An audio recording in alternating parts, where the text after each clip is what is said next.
os alunos vão aprender. Então, nos currículos de ciências, a gente coloca lá seres vivos, cinemática, equilíbrio químico, tal. Como a escola, a única função dela fosse transmitir os conhecimentos que de alguma forma foram julgados relevantes.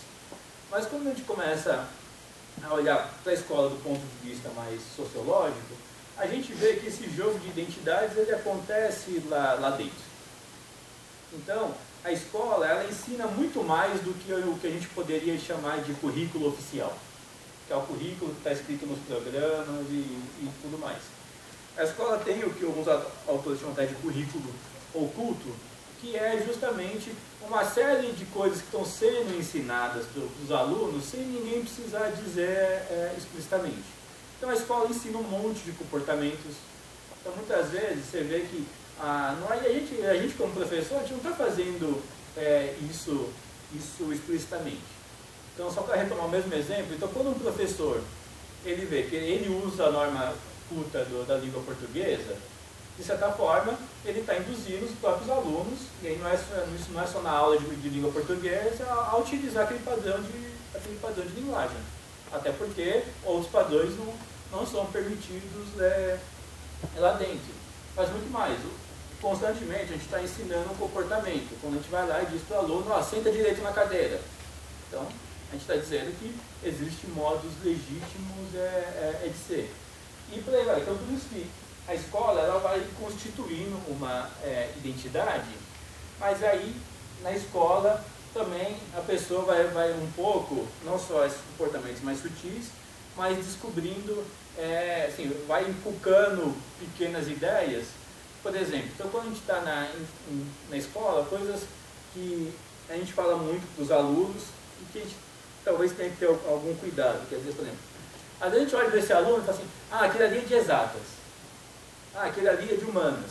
Então, aos poucos, a gente está um pouco já indo delimitando e formando identidades. Dizendo, você tem esse perfil, você tem aquele outro.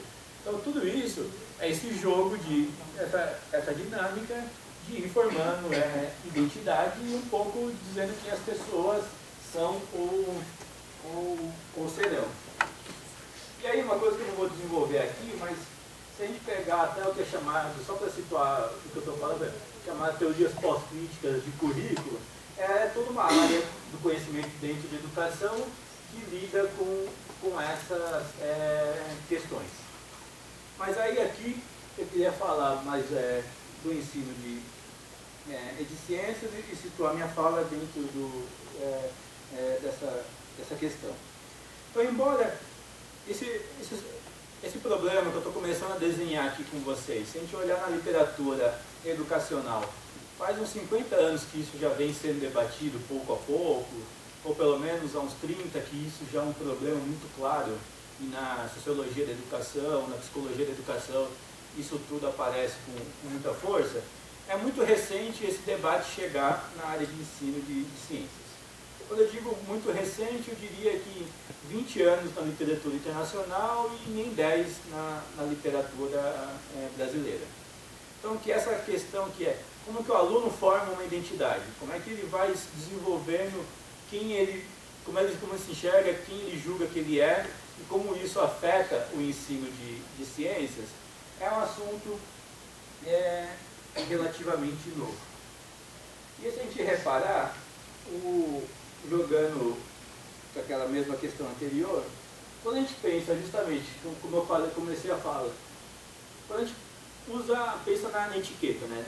Seja ciência, gostar de ciências, ou tudo que se refere à ciência, justamente é uma dessas etiquetas que, se a gente reparar, elas não combinam com as pessoas. Ou quer dizer, não que seja correto, mas que dificilmente alguém consegue colar uma etiqueta ciência em si, e isso faça sentido, quer dizer, faça algo coerente para a sua própria identidade. E aí as imagens são de propósitos, porque se a gente reparar, quem que é o cientista, ou o que está ligado à ciência quando a gente pensa quando a gente pega o senso comum ou o imaginário social? Isso é curioso, que eu já fiz eu já fiz enquetes desse tipo várias vezes, e com pessoas com todo tipo de gente. Então, quer dizer, a gente pergunta assim, como que é um cientista? Então, o que sai é justamente esse perfil. Então, o cientista é alguém genial. Então, quando a pessoa fala isso, sem querer, ela está falando uma palavra que tem um peso muito grande. Porque, por definição, então, assim, o cientista que se interessa por ciência é uma pessoa que, por definição, já pensa diferente.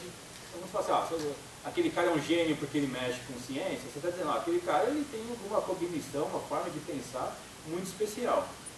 Se a gente reparar, assim, se a gente acha que quem se mexe com ciência já é uma pessoa com uma inteligência diferenciada, automaticamente eu estou dizendo que, digamos, a pessoa comum, ela não pode ter relação com a ciência. Porque se ela não tem aquela inteligência especial, aquele software atualizado que só funciona em gente rara, automaticamente a pessoa comum, ela fala assim, olha, isso não é para mim. Então, quando a gente vê lá, o aluno chega lá no primeiro ano de física, e aí a gente começa lá achando que está motivando os alunos. Não, Newton, ele foi um gênio, porque ele descobriu a gravitação, vendo uma maçã cair e tal. E o que eu penso, olha, já cansei de ver maçã cair, já jogaram tanta maçã em mim, eu nunca fiz teoria nenhuma. Então, eu falei, então esse negócio aí que vão me ensinar essa tal de gravitação não é uma coisa para mim. Claro que eu estou exagerando um pouco, fazendo um pouquinho de caricatura, mas a lógica psicológica que no fundo está por trás tá essa. E aí você vê que assim, então, outras coisas comuns, às vezes fazendo enquetes meio livres assim, sobre perfil de cientista, uma coisa que sempre gerava muita curiosidade é que o cientista é sempre uma pessoa solitária. Então aí, assim, gente, quem vai querer se meter com ciência, né? Porque se por definição o cientista é um solitário, então você vai ter que se meter no porão e ficar lá sozinho, isso aí não vai ser muito atrativo para grandes populações, né? Então, assim, ele é solitário, ele é uma pessoa desleixada, metódico, e por aí vai. Você encontrar o estereótipo físico, né? Então é o cara que está sempre de óculos, você pede para uma criança desenhar um cientista sempre de jaleco branco. Então, tem um estereótipo muito forte sobre o que é o cientista, e esse estereótipo, de certa forma, ele está definido quem pode se envolver ou não com ciência, e naquele jogo de etiquetas que combinam ou não combinam com as pessoas, é um estereótipo que está dizendo assim, olha, ciência não combina com vocês. Então, quando o aluno ele chega na primeira aula, ele já não está interessado em ciência, ou ele tem aquele interesse meio específico, tipo assim, a ciência é legal, mas é um legal meio distante, é esse estereótipo que tá por trás.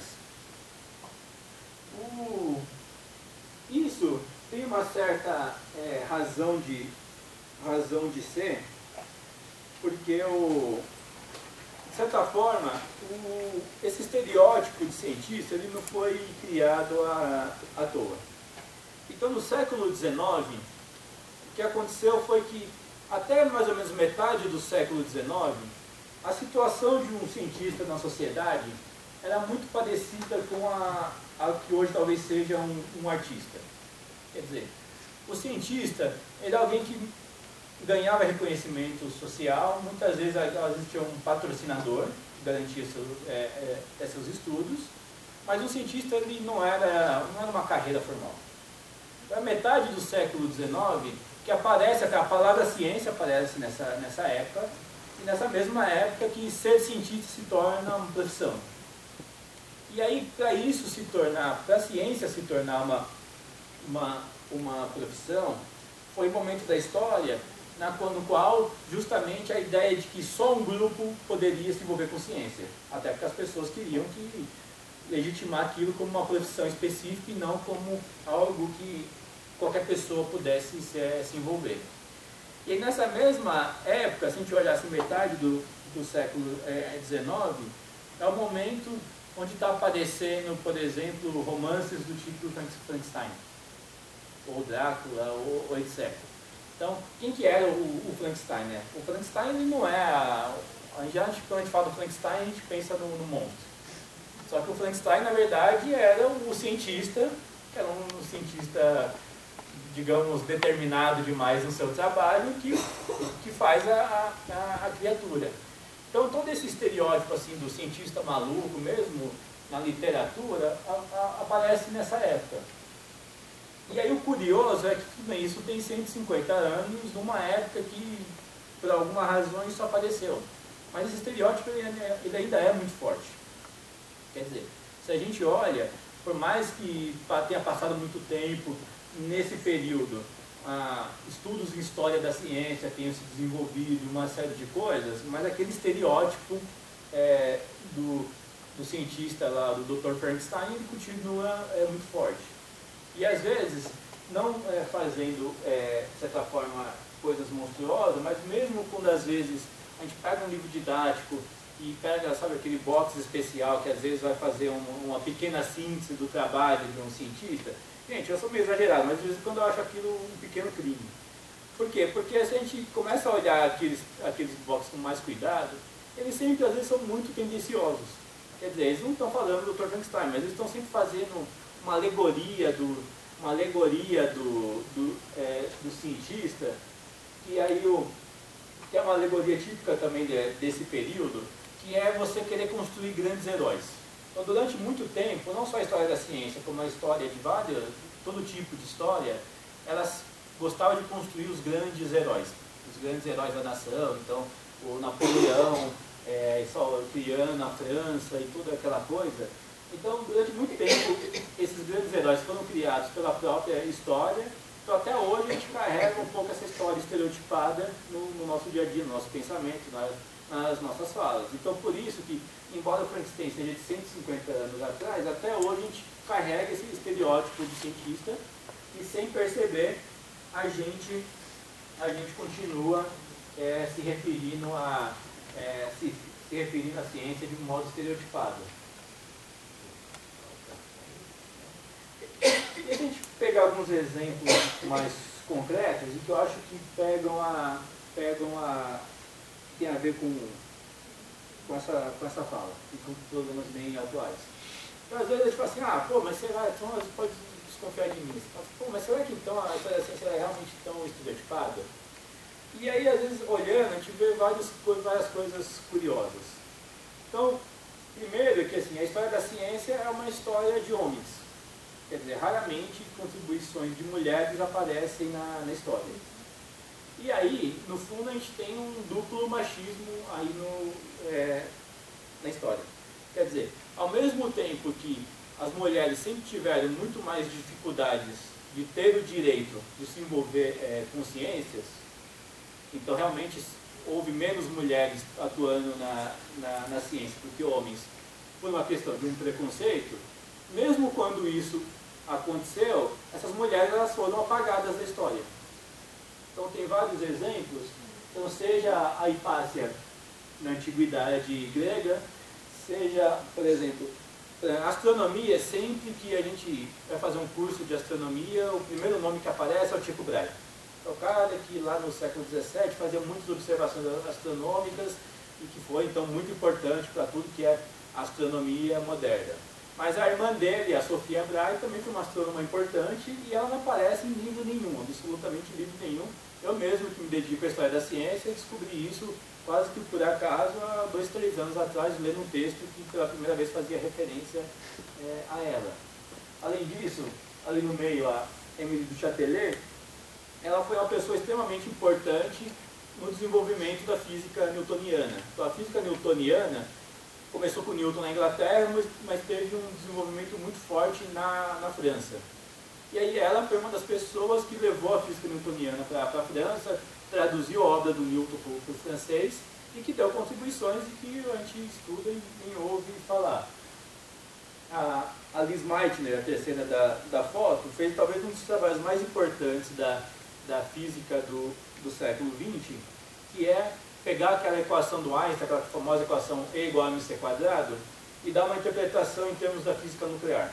Então essa equação é muito importante porque ela é a base de todos os estudos em física nuclear. E aí quem fez essa passagem de pegar essa equação do Einstein e mostrar que ela é a equação que rege todos os fenômenos da física nuclear foi a Liz Meitner, e que até 20 anos atrás as pessoas nunca mal tinham ouvido falar dela. Se você conversava com qualquer pessoa de física nuclear, mesmo especialistas não ouviam falar.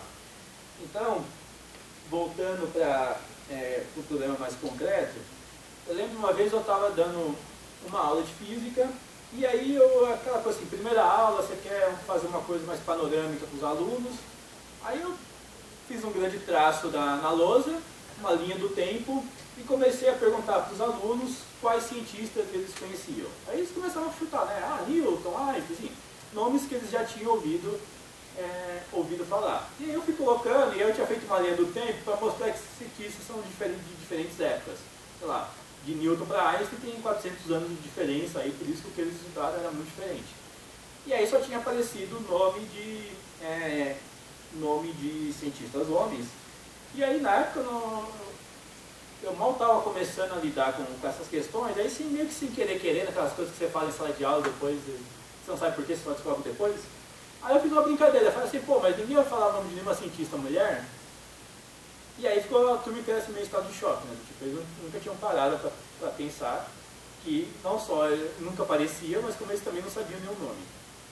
E aí eu fui lá e comentei alguns casos, como esses que eu projetei, e foi muito legal, porque teve uma reação, assim, foi tudo muito sem querer, mas aí no final da aula, veio assim, um grupo de meninas conversar comigo, queriam saber mais, queriam que eu desse referência, queriam ler sobre essas cientistas, porque elas nunca tinham ouvido falar de cientistas, de cientistas mulheres, etc. Então, de repente, assim, foi, sem querer querendo, foi uma das primeiras vezes que eu percebi como professor tocando num problema que existia na minha sala de aula, mas era um problema velado. Até aquele momento, eu não percebi o problema, mas eu não perceber não significava que ele não existia, quer dizer, significava que o problema estava velado, até que não, sem querer querendo eu toquei no problema e aí ele apareceu. Eu vou mostrar um caso específico mais em detalhe, mas outros, vamos antes de chegar nesse exemplo mais detalhado, por exemplo, ciência e religião, outro problema muito sério. Quer dizer, hoje, quando a gente chega numa escola, a gente tem muitos alunos que são religiosos, que é natural, que é direito das pessoas, que isso não é problema nenhum. Mas se a gente olha de novo aquele estereótipo do cientista, dos conteúdos científicos, sempre tem uma certa tensão, né? Quer dizer, ciência e religião, pelo menos para o imaginário social, são duas coisas que não se bicam. Então, muitas vezes, você está falando um monte de coisa de ciência, como ainda há algumas teorias mais neutras, a gente não tem tanto problema. Mas, por exemplo, se eu vou falar de evolução, se eu vou falar de cosmologia, meu mesmo de astronomia de modo em geral, a coisa começa a ficar tensa. Não fica tensa explicitamente, pelo menos plano do caso anterior. Os alunos ficam quietos e não tocam no assunto, mas existe um problema velado. E aí eu já, por acaso, isso já dando aula na graduação, e aí um curso que eu dou que chama Evolução dos Conceitos da Física, aí eu dei uma aula sobre o Newton, e aí eu contei que o Newton era religioso. Aí parecia que eu estava, alguns alunos, eles parecia que sem querer eu estava salvando a alma deles, e sem eu ser o religioso. Por quê? Porque vários alunos, eles eram religiosos, mas você vê que assim, né, então assim, é um cara que está fazendo um curso de física. Então, você está falando, ele gosta de ciência. Mas que tinha uma certa tensão. Assim. Então, quando eu fui lá e contei que o Newton era um religioso, para ele foi um alívio psicológico. Por quê? Porque ele falou assim, então se o Newton era um religioso, então qual é o problema de eu ser? E se a gente reparar, por exemplo, no Instituto de Física, onde eu trabalho, sem querer, às vezes, sei lá, religião vira uma coisa meio proibida. Que é uma coisa que, sim, se alguém for querer conversar sobre religião, ninguém vai dar bola. Porque lá é um ambiente de ciência, etc. A gente vê várias curiosidades, polêmicas, então, esse sujeito da figura é um cara chamado Lemaitre, um belga, e que foi um dos caras que desenvolveu a ideia, quer dizer, a ideia que o universo se expandia. Isso ainda não... Depois isso virou uma coisa que a gente conhece como o chamado Big Bang, mas ele desenvolveu a ideia que o universo se expandia. E ele era um padre. Não só era um religioso, mas como era um padre.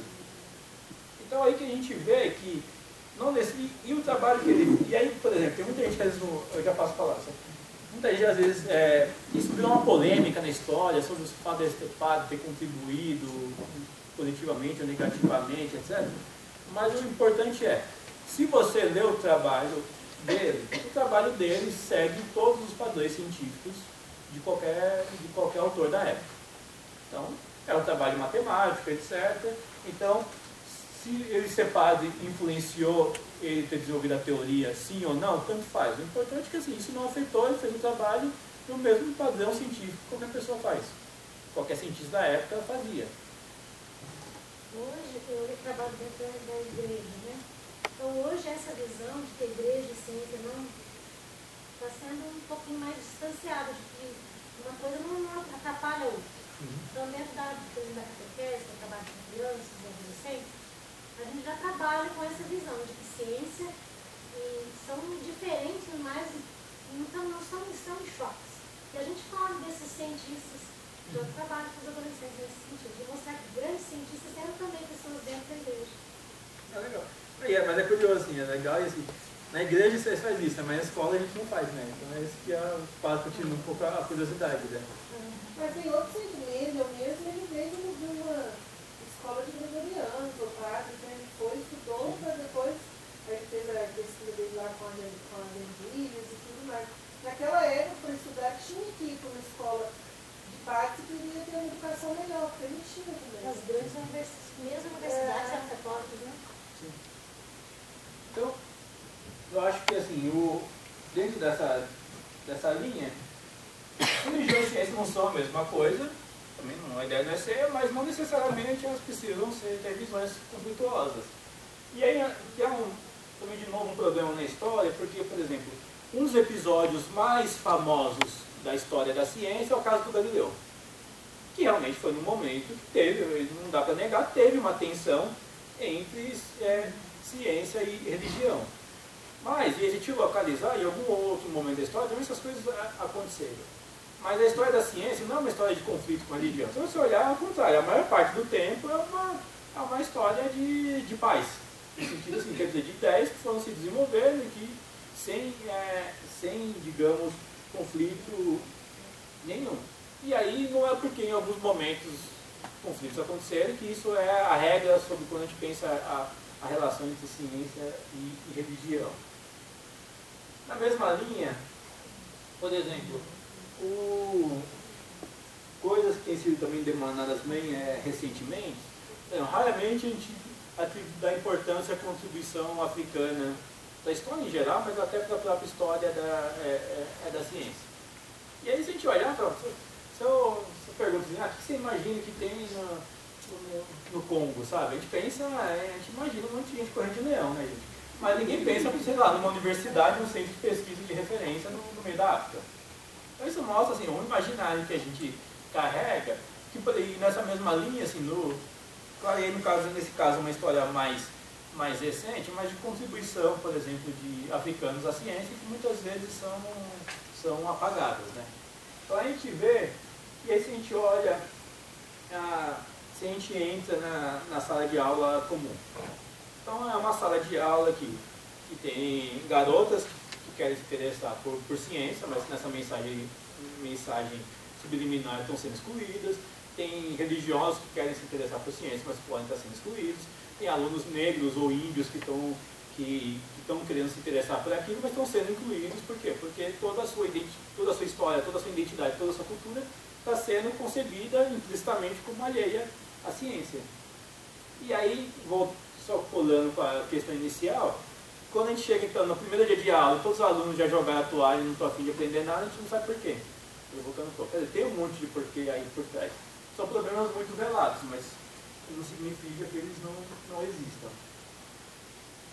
E aí, para não entender muito e para poder fechar com um exemplo prático, claro que quando você toca um problema desse tipo, é um problema que é duro porque assim, esses preconceitos eles estão no imaginário, então eles estão na sociedade como um todo. Então não há nenhum trabalho, não há nenhuma aula que você fale alguma coisa que você muda totalmente as relações. mas que eu acho que é uma coisa que, pelo menos a gente trabalhando aos poucos, começa a, pelo menos, a surgir algum efeito. E o que eu vou contar aqui para frente é um trabalho que eu fiz com a Graciela, de um desses exemplos. Deixa eu lá. Então, o trabalho que eu fiz com a Graciela, na época ela era professora nessa escola, a Escola Rio Verde, uma escola que eu amo em Bragança Paulista, e ser associada ao Peridomos, o dado importante aqui é que era uma escola que dava, o importante é assim, era uma escola que dava muita abertura a projetos diferentes. Então não era aquela escola que não era muito formatada. Então ela inclusive permitia que trabalhos, nessa mesma escola a gente fez trabalho com texto literário, a gente fazia muita coisa diferente, e aí então o trabalho que eu vou relatar aqui estava nesse contexto. E aí eu queria falar um pouco sobre a nacionalidade. Então, por exemplo, se gênero, religião, raça, tudo isso são traços de identidade e que entram nesse jogo de etiquetas do que pode, do que combina, do que não combina, do que as pessoas podem ser, do que elas não podem ser, nacionalidade também é um dos principais. E aí até isso não apareceu na minha fala quando eu me defini. Mas aí, então a gente começou um trabalho e a gente perguntou para os alunos. Durante suas aulas você já deve ter ouvido falar de muitos cientistas que contribuíram para o desenvolvimento da ciência. Cite o nome de algum deles. Aí, o que aparecia, então, isso eram alunos já no final do ensino médio, então por isso que até eles já sabiam citar bastante nomes. Então os alunos falaram, por exemplo, do Einstein, que é quase uma unanimidade, sempre que a gente fala de científico, o primeiro nome que vem à cabeça é o Einstein. Então Einstein, o Aristóteles, Newton, Darwin, Galileu, Dalton, Thomson, Rutherford, Bohr, etc., Mendel, tudo aí vai. E aí aparece ali no finalzinho um Gleiser, que eu já vou comentar. E aí depois a gente perguntava então diretamente se o aluno conhecia algum cientista brasileiro. E aí então alguns citavam o Santos Dumont, então, a maior parte não citou nenhum. Mas aí alguns citaram o Santos Dumont, até com uma frequência mais ou menos grande, e que o Santos Dumont é um nome legal, mas o Santos Dumont, assim, só um pequeno detalhe, ele é mais a figura do inventor do que do cientista, então um pouquinho diferente. Aí muitos citaram o Marcelo Gleiser, que é porque quando a gente fez essa pesquisa, era o período que ele estava fazendo um programa no Fantástico, Poeira das Estrelas. Então por isso que muitos alunos citaram o nome deles, e um aluno falou do Marcos Pontes, que também assim, o Marcos Pontes, até onde eu sei, ele desenvolve um trabalho científico, mas ele é mais conhecido como um astronauta, né? Então não é que ele me conhece pelo, sei lá, pela tese de doutorado dele. E aí depois a gente perguntava quais países contribuem para a ciência, então muitos citavam os Estados Unidos, Japão, Rússia. Essa coisa da Rússia assim, eu acho muito curioso, porque a história, assim, ela, sem querer, a história ela tem um peso desgraçado no nosso imaginário, né? Então essa coisa de citarem a Rússia é muito ainda aquele imaginário da Guerra Fria, dos Estados Unidos versus Rússia como as duas grandes potências, Sputnik e tudo aquela coisa. É muito curioso ver alunos de 15 anos que não sabe porquê, mas ele vai lá e cita a Rússia muito fortemente. Com o quanto que o imaginário é forte. A Inglaterra, a França, a Alemanha, a China e tal, aí aparece o Brasil. Na verdade o Brasil foi citado por um aluno que também citou o Irã, a Indonésia, Israel, então assim, ele também citou bastante gente. E aí, então o que a gente percebeu nessa linha? Então nesse jogo de identidades, etiquetas que combinam ou não combinam, ciência e Brasil não são coisas que combinam. Nessa mesma linha aqui. Oi? Combina no Brasil, carnaval, futebol. Carnaval, futebol. Então quando a gente fala assim, qual que é típico do Brasil? Então carnaval, futebol, um monte de coisas, tudo menos ciência. Mas é legal vocês comentarem disso, e até vai aparecer uma coisa parecida daqui a pouco. Então, a primeira ideia, eles estavam no momento do curso que estava começando a estudar a física nuclear, E aí estavam estudando, do ponto de vista da física, um problema específico que é, se o núcleo é um monte de carga positiva, e se a gente aprende lá que cargas positivas se repelem, então por que o núcleo fica unido, né? Por que aquele monte de próton que está no núcleo, porque eles não se repelem e vai cada um com um canto. Então é o problema da estabilidade nuclear. E aí que o César Lattes, que foi um cientista brasileiro, deu uma das principais contribuições para isso. Então, a atividade em si era a reprodução de um jornal real, o Correio Paulistano, um jornal que existia na época, de 48, era literalmente a reportagem do jornal da época, contando a descoberta do César Lattes. E a atividade em si, a gente tirava o título, e o próprio aluno tinha que ler o texto da atividade e dar um título para a mesma. E aí, então, é muito legal ver o que os alunos indicavam.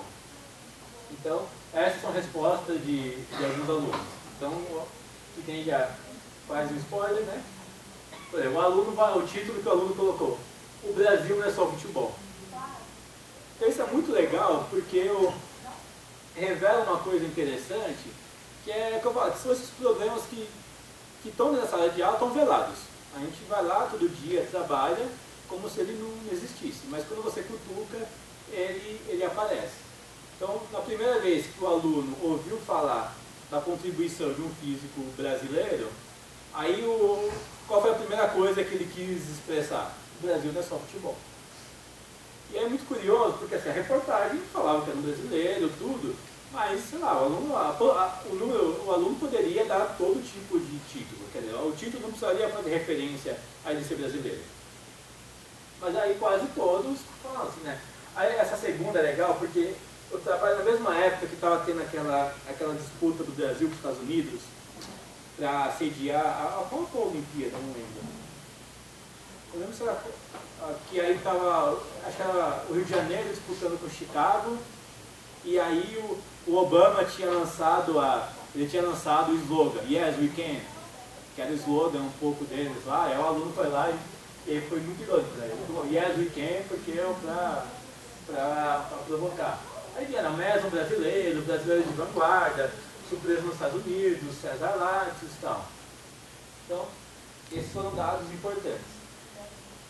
E aí, depois, a gente fez um questionário só para saber o que os alunos tinham achado da atividade. Então, não era um questionário formal para o dia a dia de sala de aula, só assim, para saber o que os alunos tinham achado. Aí, essa comissão fala dos alunos, né? Aí, os alunos falando assim, todos podem atingir seus objetivos independente de sua nacionalidade. Aí, uma aluna fala, particularmente não imaginava que o brasileiro tenha conquistado um bom lugar ao sol nos campos científicos. A conquista de César Lattes é uma conquista brasileira. Mas aí, claro que as coisas nunca dão certo de primeira, né? Assim, fazer coisa nova em sala de aula, eu pedi para dar errado, tá? Porque eu não tinha... Não, porque o trabalho didático ele é muito complexo. É uma coisa que eu sempre falo para meus alunos de graduação, né? Sempre que a gente apresenta uma ideia nova, uma tentativa de fazer algo diferente em sala de aula, eu sempre falo, gente, a primeira vez que você fizer vai dar errado, quase que por definição. Depois que você faz uma meia dúzia de vezes, você mesmo como professor, se acostuma a fazer aquilo, aí a coisa anda. Eu falo que isso é importante porque, assim, às vezes a gente vai lá tudo animado da sala de aula, planeja aquela aula, toda animada, aí dá tudo errado, aí dá uma depressão. Então é importante a gente saber isso para saber, olha, vai dar errado, vou ter que insistir, vou ter que tentar algumas vezes até a coisa andar, porque senão a gente desiste. Senão o resultado final é a gente desistir. E aí nesse caso, como sendo um tiro sai pela culatra, porque o Lattes, o que ele fez?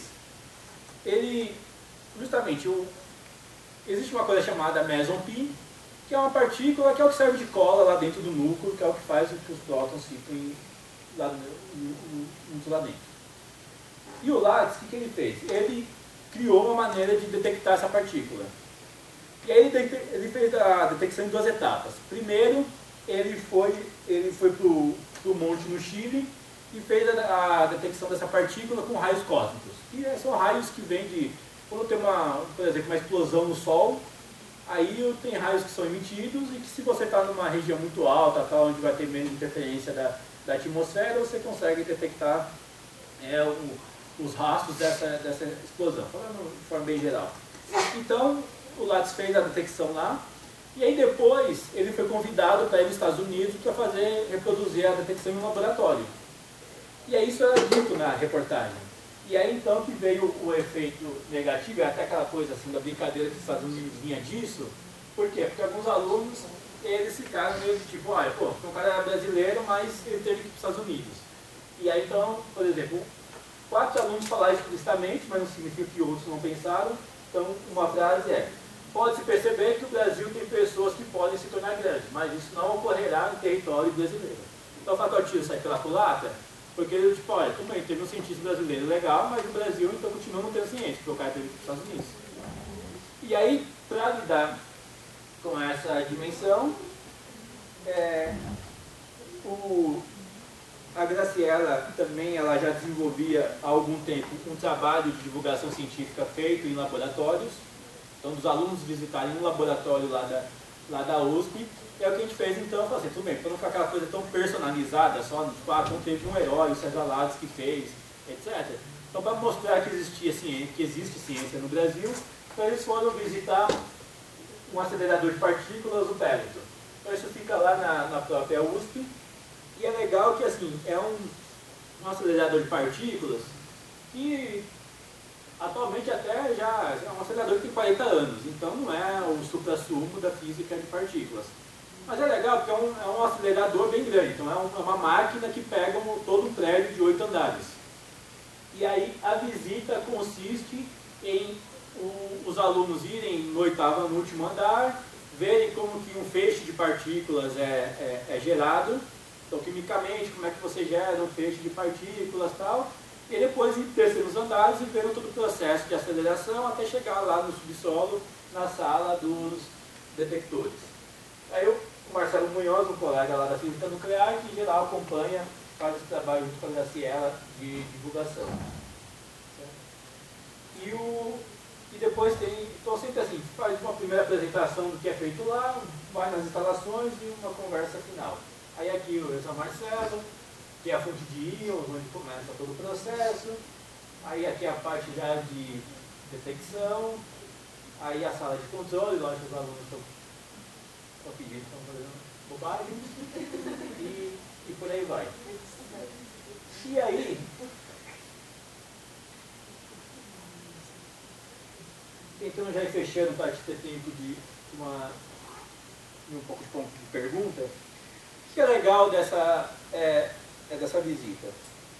Porque, primeiro, assim, raramente o aluno tem a oportunidade disso, de conhecer o espaço de produção do conhecimento. Conhecer um laboratório de ciências, ver como é que funciona. É legal que ele aprende lá um monte de conteúdo científico, estrito senso. Por quê? Porque lá ele vai, então, quando ele está apresentando, a pessoa está falando do núcleo, está falando das pesquisas que são feitas lá, etc. Mas além, digamos, do conteúdo, o que é interessante é que é esse contato mais subjetivo com o cientista. Então, vou falar de modo meio exagerado, só por clareza, mas é aquela coisa assim, né? O aluno ele chega lá e ele descobre que o profissional da física, o cientista que está trabalhando naquele laboratório, não é um cara verde. Não é um ser de outro mundo, assim, não vem um ser humano que se arrastando e uma meleca ficando para trás. Não, é uma pessoa relativamente normal. E aí, e falando assim, daí a pessoa vai andando nas instalações do laboratório, às vezes vê lá duas pessoas no canto, tomando um cafezinho, conversando de qualquer assunto, falando da novela, sei lá. E aí, então, que essas coisas acontecem. Tanto nessas visitas, tanto em um outro tipo de divulgação, que também na Marcela, Graciela, a gente faz, que são com cientistas do CERN. Às vezes tem aquele momento que o aluno pode perguntar tudo o que ele quiser. E é muito interessante as perguntas que vêm. Porque assim, às vezes, os alunos perguntam, sei lá, se aquele cientista torce para algum time de futebol, pergunta o que ele faz no final de semana. Então quando o aluno pergunta assim, o que ele faz no final de semana, ou quais são as atividades de lazer, não tem nenhum interesse maldoso por trás. Não, ele quer saber quase a questão dele. Deixa eu ver se esse sujeito é normal mesmo. Vai, o que você faz no final de semana? Daí ele fala assim, vou no parque com meu filho. Ele fala, pô, é normal mesmo. Então ele não fala assim, eu pego uma espaçonave e vou para Plutão. E aí que é legal, porque assim, que é um pouco ir tentando desmontar todo aquele estereótipo do cientista como um ser humano, um sujeito fora do normal. E aí já me perguntaram várias vezes, não, mas peraí, para trabalhar com física não tem que ser um pouco diferente? Eu falo, não. O que eu acho que, assim, que a física, como qualquer outra carreira, exige dedicação. Então, eu diria assim, a coisa que tem de especial naquele instituto de física é que quem está lá, em geral, gosta bastante de física. Né? E gosta a ponto de querer dedicar a física, a vida àquilo. Então, são pessoas que... Então, física é uma ciência desafiadora? Física é fácil? Realmente não é. Mas, quando a pessoa tem vontade, ela quer então, dedicar, quer aprender, ela consegue. E aí eu sempre brinco assim, falo assim, é engraçado, pra mim, cadê o Ezequiel? Tocar violão também é um desafio. E em geral todas as pessoas que eu conheço que tocam bem violão é porque se dedicaram bastante, porque no começo é um saco, você fica lá, né? Não sabe a música, aí você fica lá, aí a sua família toda te odeia, porque não aguenta mais ouvir você treinando, e você fica lá, Aí quando você já está perto de perder todas as pessoas que gostam de você, às vezes você consegue articular meia dúzia de acordes e a música, aí você recupera os amigos. Então, até uma atividade assim que todo mundo vê bem, que é uma atividade prazerosa, como, por exemplo, tocar um instrumento, tem desafio, precisa de dedicação, você precisa ter um pouco de paciência para tocar, então, a ciência não é muito diferente. Então, não é em meia hora que você vai se tornar o novo nome da ciência. Mas que com a mesma paciência que a gente tem, às vezes, para aprender a tocar violão e aprender a tocar bem, se a pessoa tiver essa paciência, ela pode chegar lá. Talvez não vai ser um novo Einstein, mas condições de, pelo menos, dominar a ciência de modo a poder falar com um pouco de propriedade sobre qualquer assunto que envolva ela, qualquer pessoa acho que tem condição. E aí que eu acho que a gente um pouco peca e não deixar essa mensagem clara para os estudantes. Tá? Ufa, quase um Enéas, né? Mas não sei, se você tiver algumas questões, acho que dá um pouquinho de tempo.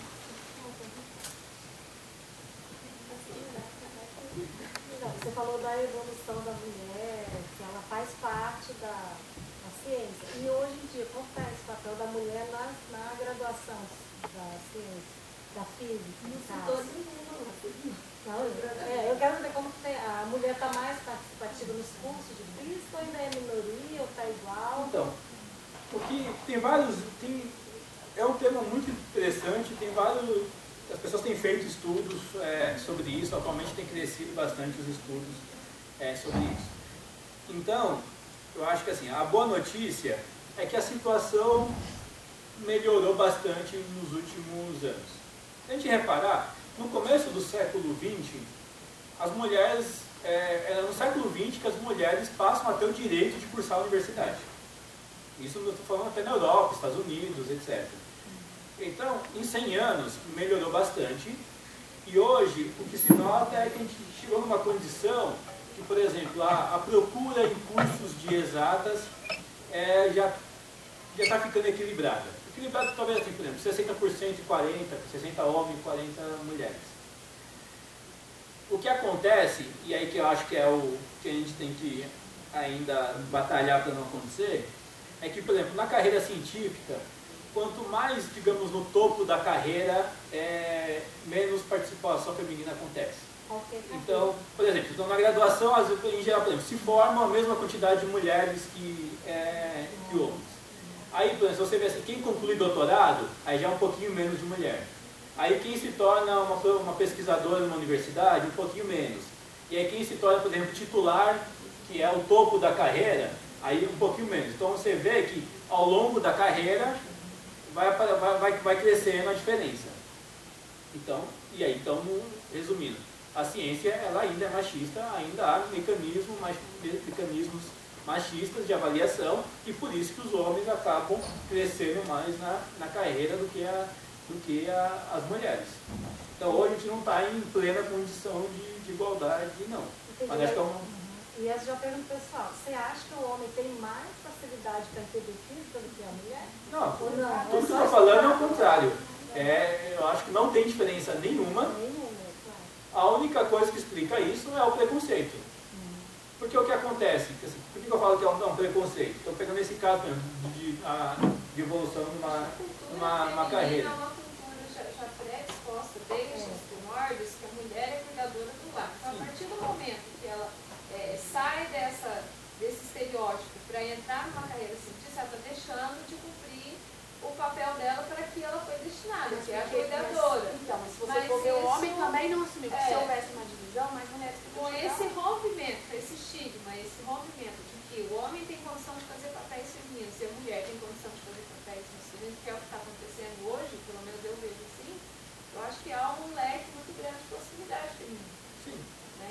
Até colocar também, hoje em dia os professores, pelo tudo que a gente está vendo dentro da educação, ele não é professor de ciências. A meu ver, ele é professor de espanto. Eu vi essa fala, gostei e tomei posse dela, porque ele causa esse espanto. E a partir do momento que ele causa esse espanto, você causou um espanto nas suas alunas, a partir do momento que você mostrou a elas o papel feminino dentro da história, na área científica. Então, você se tornou um professor de espanto. É isso que desenvolve a curiosidade. O professor ele tem que despertar a curiosidade do aluno. Né? Ele tem que instigar aquele aluno. Então, eu estou vendo isso hoje com mais clareza, dentro das facilidades que a gente tem. Levar um slide, levar um vídeo para a sala de aula, mostrar N possibilidades. Você não precisa ficar preso àquele estigma de cientista, é aquele do jaleco branco. Né? É isso que eu estou enxergando, que está havendo esse rompimento, essas possibilidades. Essa ideia, para mim, não é de causar espanto, mas é legal, porque justamente assim, hoje, ser professor não é mais só apresentar os conteúdos. Eles já estão prontos, né? E até porque, assim, se ser professor for só apresentar conteúdos, gente, o Google ganha da gente, está tudo lá. Então, o que hoje a gente tem que fazer é outro tipo de trabalho, causar espantos, às vezes promover algo que seja mais, quer dizer, fazer esse convite de trazer a ciência, fazer um trabalho, fazer a pessoa se envolver, etc. Até porque para depois ela ter alguma autonomia para se precisar e consultar a internet e buscar esses conteúdos. Mas aí, só pegando a primeira parte da fala para deixar claro, gente, o que explica, às vezes, por exemplo, a maior presença de homens do que mulheres na ciência, não é nada que se refere à inteligência, à capacidade, é justamente, por exemplo, são as organizações sociais. Então, por exemplo, dá um exemplo bem bobo, mas, por exemplo, então o homem, quando ele precisa trabalhar até tarde, então ele fica lá no laboratório dele até tarde, isso é normal porque ele é homem. Uma mulher é sempre mais complicado, porque alguém vai estar enchendo o saco perguntando o que ela não está fazendo, sei lá, o trabalho de casa. Eu estou falando que é um preconceito. Hoje eu acho que está melhorando bastante em termos de divisão de trabalho, etc. Mas ao mesmo tempo, acho que ainda é uma batalha que precisa continuar, porque ainda precisa, a coisa ainda precisa avançar um pouco mais do que a gente está. Professor, mas eu acho assim, eu sou professor de ciências e trabalho muito com física, com os alunos. Acho que ainda que barra o aluno a querida matemática. O aluno também ele tem uma visão errônea da matemática, ele não compreende matemática, ele chega na física, ele chega não compreendendo mesmo. E complementando o que a colega falou, isso que eu acredito também, que a ciência, eu já fiz pesquisas, eu trabalho com sexto ao nono ano. Eles gostam de ir para a escola, isso é fato, todo aluno gosta de ir para a escola. Eles não gostam de falar 44 horas e meia sentado lá. Mas a disciplina que eles mais gostam é educação física e ciência. Porque a ciência ele causa esse espanto, eles conseguem explicar, conseguem organizar os pensamentos. Então, quando eles falam assim, a gente está lá trabalhando sexto ano com os alunos, vai ver estrelas, nossa, professor, será que um dia eu ainda vou conseguir chegar lá? Não sei o que causa essa estranheza, esse espanto neles. E eu acho que isso é a ciência bonita. E faz a diferença na escola mesmo. Porque, não, professora, português a gente está cansado, matemática é a mesma coisa toda vez. A ciência não, a gente consegue chegar cada dia com um assunto novo, uma atividade diferente. E o professor hoje, ele tem que fazer essa diferença. Porque a informação ela chega. Agora a gente tem que saber chegar essa informação até para eles. Né? Essa questão do espanto, eu concordo com ela, acho ela importante, mas o que eu vejo Quando eles são menores, ainda até a gente causa esse espanto. Aí vai passando o tempo, parece que esse espanto vai sumindo. Então, você pega lá um segundo colegial, aí o espanto ficou chatice. E aí que eu acho que precisa, aí que eu falo assim, que, quer dizer, eu gosto dessa ideia do espanto, mas eu acho assim, a gente como professor, a gente tem que reconhecer que provocar esse espanto é um desafio, não é trivial. Esse que é o detalhe. Talvez seja também provocar encanto, porque se toda ciência se encanta, talvez vocês se encantassem pela matemática, eu vou falar assim, a minha experiência com a matemática, eu tinha muita dificuldade de entender para que servia aquilo. O professor não me explicava para que servia aquilo. Então, para mim, eu quero fazer isso. Se tivesse, inicialmente, eu procuro fazer isso com meus alunos, eu trabalho com esse pequeno, mas eu sempre procuro mostrar para que isso serve, qual é a importância daquilo na vida. Eu acho que eu tenho que encantar pela matemática. Eu não seria uma pessoa bloqueada com matemática, eu sou. Então eu acho que mais do que espanto é o encanto. Eu acho que um pouco dos dois, né? Porque um talvez desperta e o outro mantém mais o aluno vivo no processo. Você tem, assim, a gente vai lá e causa um espanto no aluno, ele ganha interesse e tudo, mas você tem que manter aquilo vivo ao longo do tempo, porque senão... Aqui, né, aquela tabela, e depois de muito tempo assistindo um seriado, como é que chama? Eu me virava de altura de uma montanha pela distância, calculando voando, e aquilo eu não podia. Quer dizer, se tivesse me dito isso, nossa, eu acharia que muito interessante. Sério, que nossa, legal, eu posso calcular a altura da montanha sem precisar ir lá e medir. É bacana. Essa questão do espanto, eu vejo um pouco na prática, da seguinte forma: tem uma filha de 14 anos, está no ensino médio, e não sabe o que quer fazer. Aí eu virei para ela e falei assim, então eu vou te tentar mostrar N possibilidades. Então eu levei gente viu como chama aquilo? Eu acho que é não é aqui, foi fora daqui. Observatório. Você entra, isso, planetário. Nossa, ela foi encantadíssima. Ficou encantadíssima. Mãe, vou participar da prova do OPA, e vou fazer isso. Mas aí foi escola de matemática. Ciências. Eu vou operar, então você... Mãe do céu, mas eu vou fazer medicina. Lívia, vamos lá ver a questão de aeronaves, como que custou, né, a parte de construção de aeronaves. Maravilhoso, matemática. Então, tudo isso lá na matemática. Tudo que vai estar. Ela está concentrada na matemática. Contei isso, é uma questão difícil. Então, eu penso assim, hoje em dia a gente vê essa Olimpíada de Matemática. Eu acho formidável eles desenvolverem esse programa de Olimpíadas da Matemática. Você compra com essa questão. E muito se fala nos cursos preparatórios para o vestibular a questão financeira. Porque medicina dá mais dinheiro, porque engenharia dá mais dinheiro. Então, ou você vai para medicina ou você vai para engenharia. Tem outras possibilidades, você não precisa ficar preso a isso. E você vai estudar da mesma forma que você estuda medicina, você tem que estudar matemática, tem que estudar física. Então, tem que ter essa cultura. E por isso a minha fala do espanto. Talvez você chegue com uma informação, a criança ou adolescente, ele não vê aquilo daquela forma. A partir do momento que você dá uma outra vertente, ele não pega isso, eu quero fazer. Então, mas aí, acho que essa fala é legal. E tem tanto, por exemplo, essa questão do espanto, que você conta a sua filha no planetário e tudo. Mas aí, pegando a questão da matemática mais especificamente, porque também sempre aparece muito. É que eu acho que aí a questão da matemática tem assim, o ensino de matemática ele tem que melhorar muito, ele já melhorou bastante.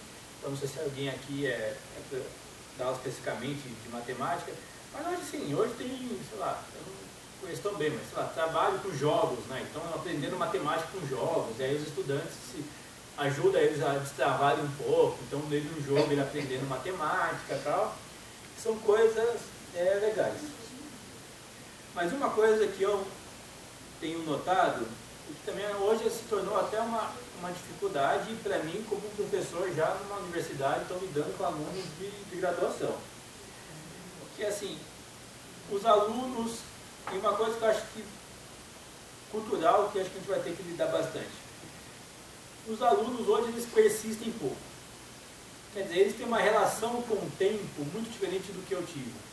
Quer dizer, eu tive talvez o tipo de brincadeira que eu tive quando eu era pequeno e como fui indo. Então, por exemplo, para mim, passar uma tarde fazendo alguma coisa, seja um jogo, seja um problema de matemática, era natural. Quer dizer, para mim o tempo estava a meu favor, quer dizer, eu dedicava tempo às coisas. E às vezes, ser difícil, tinha um lado legal, até porque eu ficava lá, tentava de um jeito, tentava do outro, tal, era quase um desafio.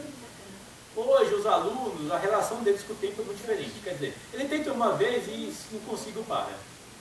Então, às vezes eu mesmo na graduação, de vez em quando eu percebo isso, eu dou uma atividade para os meus alunos, a gente já somos todos adultos. Adultos, 17, 18 anos. E aí, assim, se eles tentam uma vez e não conseguem, já é igual disjuntor elétrico, já desarma, o cara já fica lá. E aí eu falo, pô, por que você não tenta mais uma vez? Ah, professor, tenta, aí às vezes tem que insistir muito, aí ele vai lá, aí ele percebe que na terceira vez que ele tenta, ele consegue. Então isso é uma coisa que eu acho que, infelizmente, também se tornou um desafio pra gente, que é criar um pouco, talvez, assim, depois do espanto, criar um pouco um pouco de perseverança, porque assim, que é o que eu fiz a brincadeira com o Ezequiel sobre a música, etc. Assim, gente, também a gente pode fazer, como educador, a gente pode se virar da vez, fazer tudo da melhor forma possível. Mas não tem jeito, assim, quer dizer, não existe educação fast food, né, quer dizer, se o cara também não quiser sentar, se dedicar um pouco, suar um pouco a camisa, ninguém vai aprender nada direito. Eu penso que o educador, como você mesmo caracterizou aí com as etiquetas, eu achei muito legal, ele poderia definir mais a questão do ator social, né, que você colocou, e o educador, acho que pegando essa fala que eu achei muito legal, do espanto, eu acho que o que diferencia a qualidade do educador está exatamente em causar um espanto encantador, ou às vezes encantar espantosamente. Né? Na verdade, você pega todos os atores sociais, educador, ator, jogador de futebol, cientista, político, gari, guarda de trânsito, qualquer um ator social que tem um destaque positivo na sociedade é porque ele encanta espantosamente ou espanta encantador. De um jeito que faça com que as pessoas saiam do comodismo. Essa questão que você colocou agora no final, na minha opinião, é exatamente isso. Porque a realidade é essa. Você falou agora há pouco do maior aliado que existe hoje para a educação e que muitos professores e muitos educadores têm como um adversário, talvez, preconceituosamente, é o Google. O Google é um aliado, é um parceiro. E por que não usar ele para se diferenciar e fazer com que tua aula... Eu costumo dizer o seguinte, existe segunda, terça, quarta, quinta e sexta. Na segunda-feira, o meu filho ou minha filha, de 14, 12, 18 anos, não quer ir para a aula. Na quinta, ou na sexta, ou na terça, não vê a hora de chegar a hora de ir para a escola. E aí você pergunta, mas segunda tem aula de quê? De X matéria. Naquele dia que ela fica encantada, que é louca ir para a escola, tem aula de Y. Mas a aula de Y por quê? Impressionante, porque a aula X é a aula de ciências, que ela não quer ir. Estou brincando com você. E na aula N, que ela quer ir, é a aula, vamos falar de educação física, que é um saco, né? A maioria de nós não gosta. Mas aquele professor é o cara. Ele se diferenciou. Haja vista os prêmios que nós temos recebido nacionalmente, em termos de evolução da educação, mas se você pegar os educadores nota 10, brinca por aí, são pessoas diferenciadas. Não são aquele... O Rubem Alves falou muito bem entre eucaliptos de jequitibás sobre o eucalipto. Eles não são eucaliptos, eles são jequitibás. Né? São pessoas diferenciadas, que têm um talento, uma vocação e uma dedicação espantosa com a educação. Não pensam que a educação é aquilo que se faz todo dia, porque a educação se refaz, ela nasce todo dia. Exatamente, sai do comodismo. Então é isso que eu queria colocar, porque eu achei brilhante a questão que você colocou das etiquetas, né? Muito legal, mas eu acho importante que nós, cada um de nós, tenhamos a preocupação em colocar a etiqueta diferente, aquela de ser diferente, de fazer diferente, para causar esse espanto e esse encantamento. No fundo, assim, só para o tempo já deu, mas para fechar, assim, não pode deixar de acreditar no valor do trabalho com a educação. Quer dizer, às vezes o dia a dia vai batendo na gente e a gente vai murchando, é um pouco natural. Mas, assim, quanto mais a gente...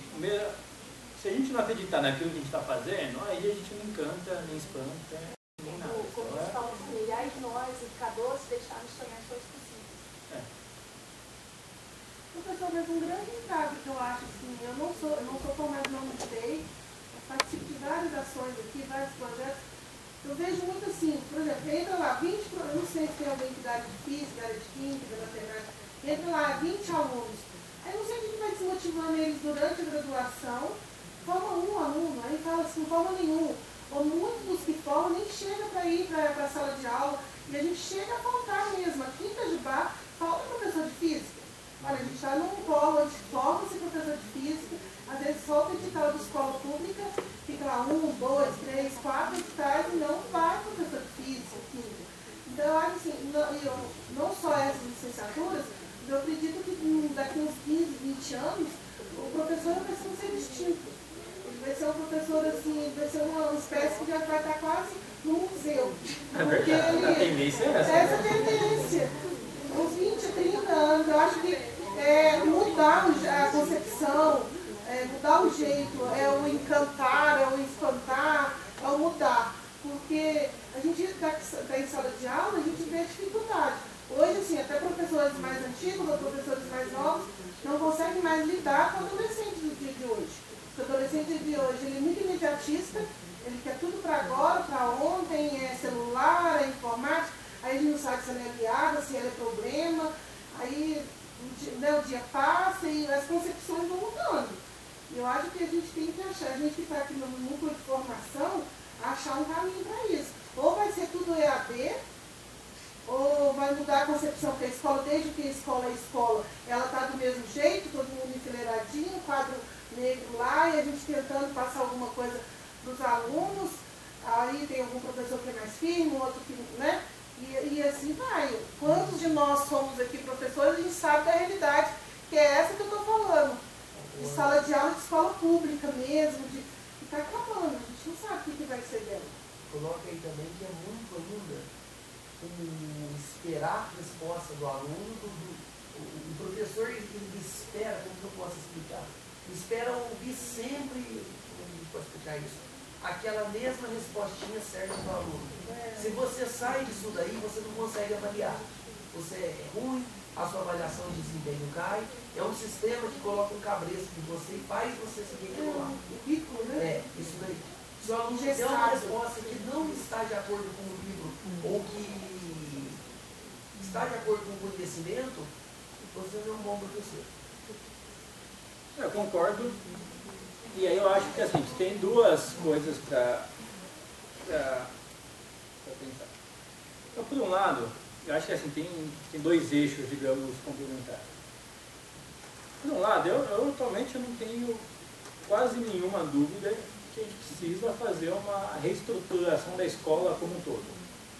Eu acho que assim, claro que como professor a gente faz o nosso melhor, mas a gente precisa mudar a concepção do que é a escola. Quer dizer, a escola do jeito que a gente conhece, como é que funciona, com os alunos enfileiradinhos, e currículo fixo, etc., é uma coisa que tem mais ou menos 100 anos de criação e como ficou há 100 anos atrás.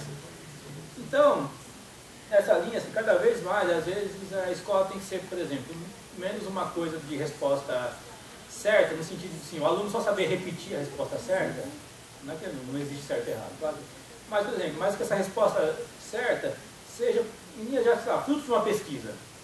Quer dizer, cada vez mais sei lá, então às vezes até ensinar o aluno a ir no Google, obter informação, mas saber, sabe, processar aquela informação.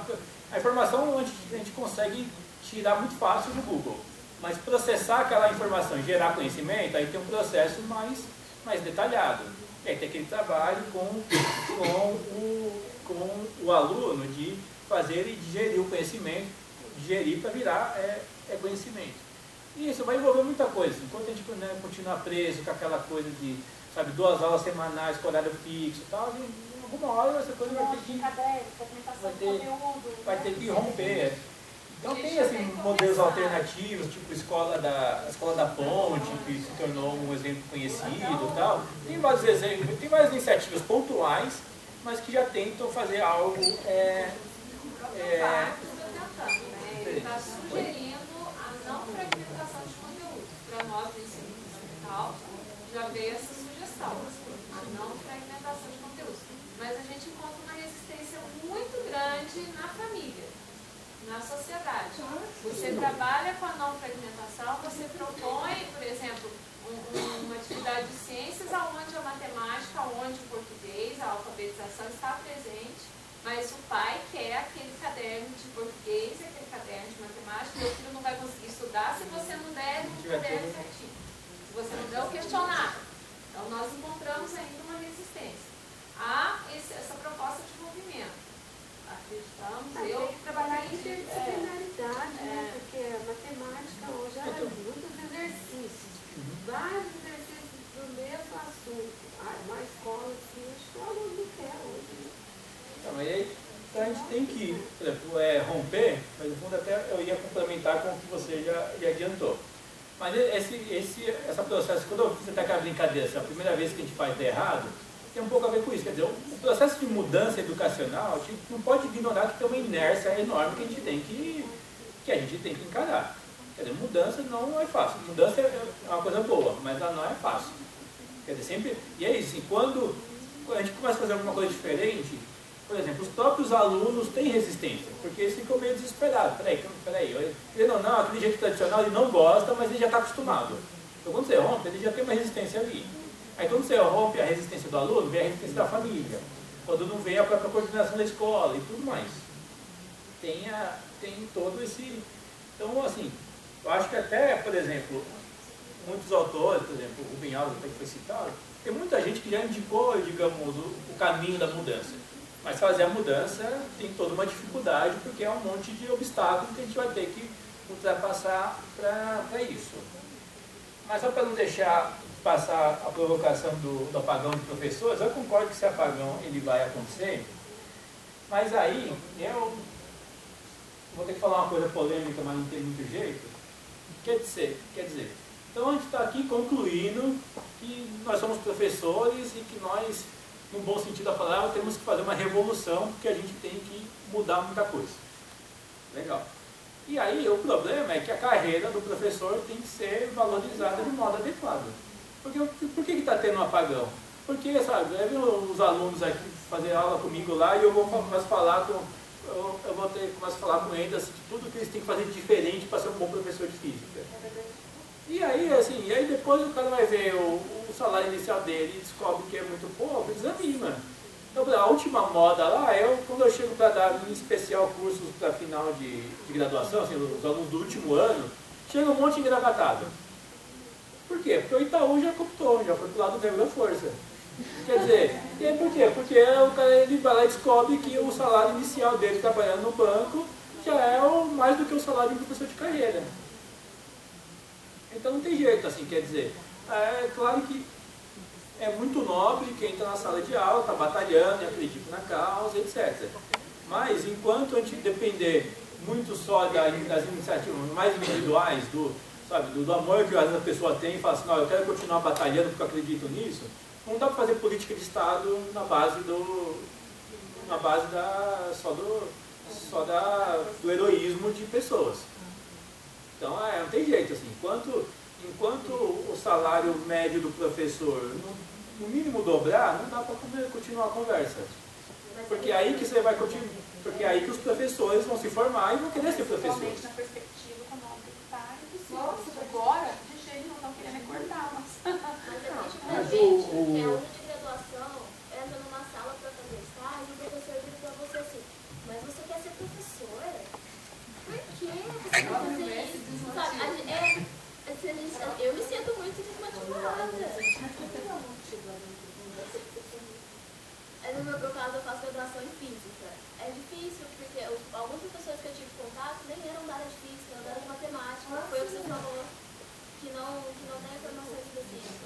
Então, imagina a gente que está aqui na cara e na coragem, tentando heroísmo, vai para a escola tentando fazer uma prática inovadora e o professor desmotiva a gente desse jeito.